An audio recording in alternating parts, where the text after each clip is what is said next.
All right, guys, it's time to talk about Grok 3. Now, I haven't actually reviewed any of the Grok models on this channel. I'm not entirely sure why.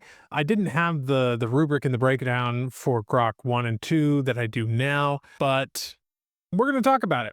And I know I'm currently filming this right on the heels of Claude 3.7 Sonnet, so I know that one came out after Grok 3. But I'm just going to try and do my best to not let that color my interpretation of this. But let's get into the data and see just how well does Grok 3 measure up with my qualitative assessment for creative writing specifically. All right, so right here at the top, we've got my data for Grok 3 that I've made a little larger here so you can see it.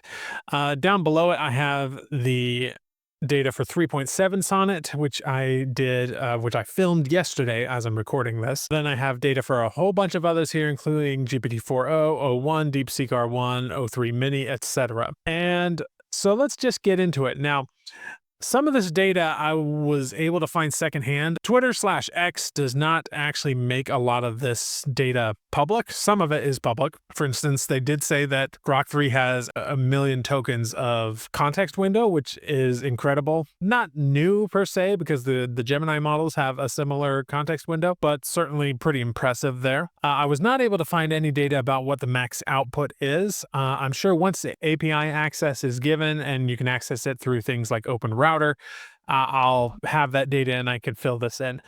And then I did find one third party claiming that the cost for the API access, which of course none of us have yet, is $5 per million tokens of input and $15 per million tokens of output. If I discover that that is inaccurate, I will go, of course, make changes in here. And just as a note, because there is no API access to Grok 3, currently it is not available to be used inside of third-party tools like Novel Crafter. And so I would temper your expectations here. I had to use Grok's own chat interface inside of X. And I normally don't like to do that. I like to do it through the API so I have more control over things like the temperature and things like that. But that was the only way to access it as of right now.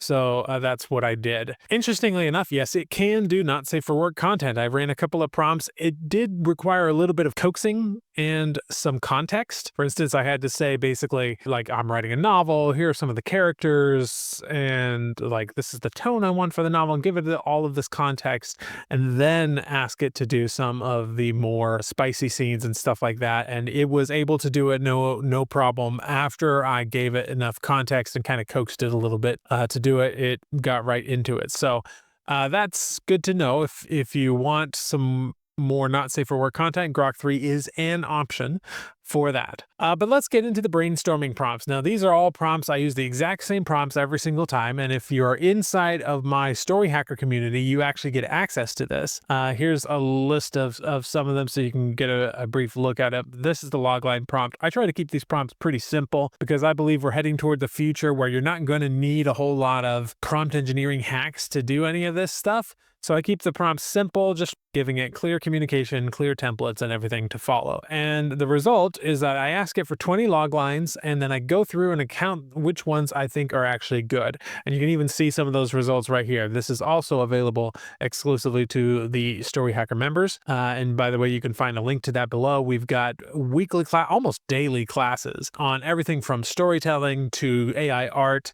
I'm in there once a week giving classes on AI, but also on other important topics. And then we have accountability calls so that you're able to talk about your goals and stay accountable and come back every week and really actually make something happen. That is my goal for everybody that joins this group, is to actually finish that book, and not only finish it, but publish it, make it good storytelling, and have everything you need to start marketing it. So that is available down below if you're interested. And among other bonuses, including all of my books for free and a couple of courses, you will also get access to all of this data that I'm showing you right here.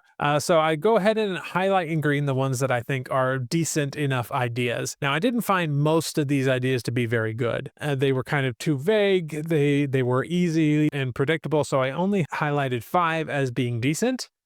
which is a lot less than I got out of, say, Claude 3.7 Sonnet or even 3.5 Sonnet, but kind of middle of the road when it comes to many of the others. As far as the outline goes, it did okay there. It wrote a full outline in one go, which is always a good plus. I love it when it can get an entire 42 chapters outlined. I give it my plot module template, which is 42 chapters total. And from there, I can see, first of all, can it write the whole outline in one go? And yes, it did. It was a simple outline, especially when compared to what 3.7 Sonnet gave me. And only about 21 of the chapters I thought were decent and viable, where you could like take that and run with it, as opposed to the perfect score of 42 that I gave 3.7 Sonnet. Definitely go check that video out, because 3.7 Sonnet absolutely blew my mind when it came to the outline. So check that video out. As far as the beats, so I give it a chapter summary and ask it to write 20 beats, basically a more fleshed out outline of the chapter. It gave me 9 that I thought were decent and usable. So that's okay. That's kind of middle of the road for most of these, but not as good as the 3.5 and 3.7 sonnets of the world. So that's in brainstorming. Kind of, again, middle of the road, nothing too spectacular, but also not particularly bad compared to other models. And then we get to the prose prompts. I have several prose prompts: a basic prose, complex prose prompt, one with dialogue, and this editing prose prompt is actually the same scene as the dialogue prose, but I give it a kind of not as great version of the scene and ask it to make it better. And I asked for 500 words in every case, and it got pretty close. For the basic prose prompt, it gave me 509 words. For the complex prose prompt, it only gave me half of that, 250. And for the dialogue prompt, it gave me 528 and 496 for the editing prose prompt. Not bad overall. But as far as like looking through the prose and actually highlighting the bits that I thought were usable, that I would actually use if I were editing this thing, it wasn't that great, at least compared to the more recent 3.7 Sonnet. So it gave me 241 words that I thought were viable, 151 of the complex prose, and 400, this was actually the best one, I thought. The dialogue prose prompt, it did really well. It gave me 402 viable words out of 528. And then the editing prose prompt was definitely not great. It only gave me 119 out of 496. And so, that all gets factored into my final score. So as you can see, if you compare it to others, this isn't that bad. It's certainly better than, say, O3 Mini, which was abysmal in its usable prose output, even though it did output the right number of words. The quality of the prose was horrible. So it's definitely better than many of those, but certainly, like, when it comes to the Claude models, I'd say it still lacks a bit in terms of readability and human-sounding prose. Now we get to the marketing prompts. These are prompts for marketing purposes that I figure authors might want to use.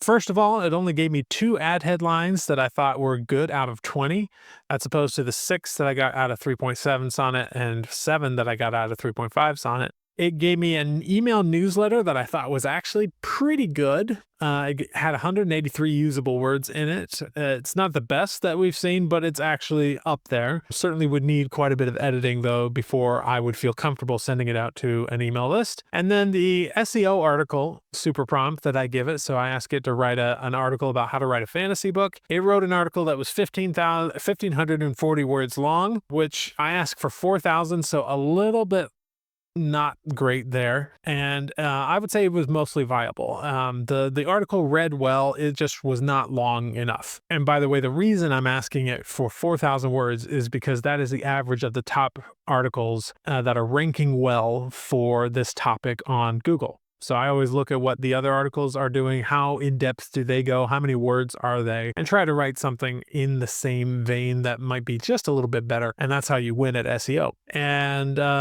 so, like, it was a good article, but it really needed to be a lot bigger for me to be happy with it. And the same also goes, I should say, for the Claude sonnets. The only ones that actually wrote the whole article was O3 Mini High and O1. Those are the only ones that really got close. I guess O3 Mini also got pretty close. Some improvement there.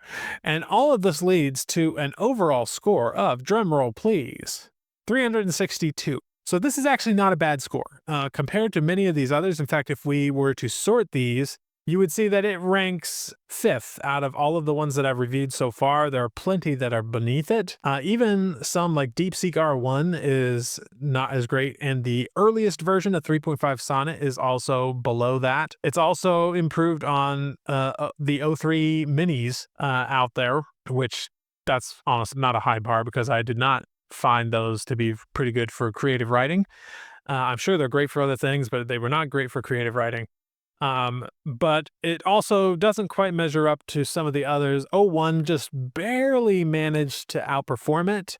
So it's kind of neck and neck with O1 in terms of creative writing. The GPT-4o version that is specifically designed for creative writing, that had the creative writing update, it did even better there. And then the more recent version of 3.5 Sonnet, and of course the most recent 3.7 Sonnet, clearly outrank Grok 3. So it does really well, but it's absolutely not perfect. So it's an option, certainly, but I would not call it the best option, especially when it comes to creative writing, and especially when it comes to things like brainstorming. When it comes to the brainstorming, 3.7 Sonnet was absolutely off the charts in ways I have never seen before. It wasn't just an incremental improvement, it was like a 5x improvement. So definitely I still recommend 3.7 Sonnet as the main one to go with for most of your needs, but there are some redeeming qualities to Grok 3. Notably, it can do not safe for work stuff and things like that. And then if you're already in Twitter/X and you have a premium account there, then it could be a viable chatbot to work with. And I'm sure we'll see more as this enters the API, and I can maybe do a little bit more tests on the individual versions of Grok 3. So I hope this was useful for you. And one thing that I also want to make sure I mention is there is a tool called Sudowrite, which has its own model called Muse. And I still think that as far as the prose goes, it's one of the best things that I've ever seen for writing good prose, and way better than Grok 3. So if you're interested in learning more about that, I would recommend checking out my Sudowrite video that I did fairly recently. Muse is not out of beta yet, but it will be very shortly, and so I would start getting hyped for that. I'll do more videos about that once it is actually released. So check that video out, and I will see you there.